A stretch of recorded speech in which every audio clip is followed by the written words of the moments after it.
ท่านผู้ชมยินดีต้อนรับทุกท่านเข้าสู่การนำเสนอข่าวต่างประเทศและเช่นเคยวันนี้ก็มีหลากหลายข่าวที่จะนำเสนอให้บรรดาท่านได้ติดตามรับชมเวียดนามกลายเป็นประเทศเสื่อมต่อขององค์การพลังงานสากลวางมมานี่ที่นครหลวงปารีสประเทศฝรั่งสภารัฐมนตรีองค์การพลังงานสากล IEA 2026ได้รับร้องเอาการนำเสนอของเวียดนามเข้าเป็นประเทศเสื่อมต่อขององค์การนี้อย่างเป็นทางการ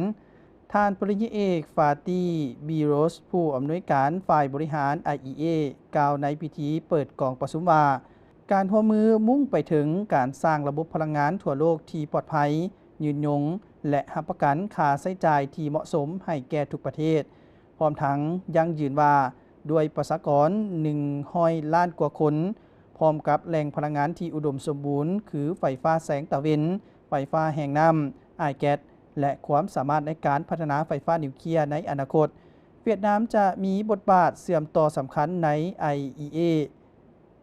ท่านจึงดึกหายเอกอัครราชทูตเวียดนามประจำฝรั่งกล่าวคำเห็นในกองประชุมว่าเวียดนามเข้าร่วม IEA มีความหมายสำคัญพิเศษเมื่อประเทศก้าวเข้าสู่ระยะพัฒนาใหม่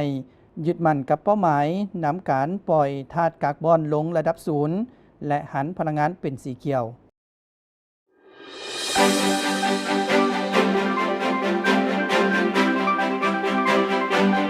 อิงตามข้อมูลล่าสุดที่ประกาศโดยกรมสถิติสหพันธ์เยอรมันในวางมนี้ในปี 2025 จีนกลายเป็นคู่การค้าใหญ่ที่สุดของเยอรมันอีกเทื่อหนึ่งโดยยอดมูลค่าการค้าขาเข้าขาออกประมาณ251ตื้อ800 ล้านยูโรข้อมูลแสดงให้เห็นว่ายอดมูลค่าการค้าขาเข้าขาออกด้านสินค้าที่จับต้องได้ระหว่างเยอรมันกับจีนในปี 2025 ได้เพิ่มขึ้น 2.1 ส่วนห้อยเมื่อเทียบใส่ปี 2024 กรมสถิติชี้ออกว่านับแต่ปี 2015 เป็นต้นมาจีนก็แม่นประเทศแห่งสินค้านำเข้าสำคัญที่สุดของเยอรมันในระยะเดียวกันนโยบายภาษีของอเมริกาและการขัดแย้งด้านการค้าได้สร้างผลกระทบในระดับใดหนึ่งต่อการค้าระหว่างเยอรมันกับอเมริกายอดมูลค่าการค้าระหว่าง2ประเทศในปี 2025 มี240ตื้อ500 ล้านยูโรลดลง5ส่วนห้อยเมื่อเทียบใส่ปี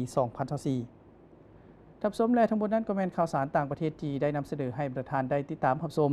มอนี้เวลาของการนำเสนอข่าวก็ได้หมดลงเพียงเท่านี้พบกันใหม่ในโอกาสหน้าสำหรับวันนี้สวัสดี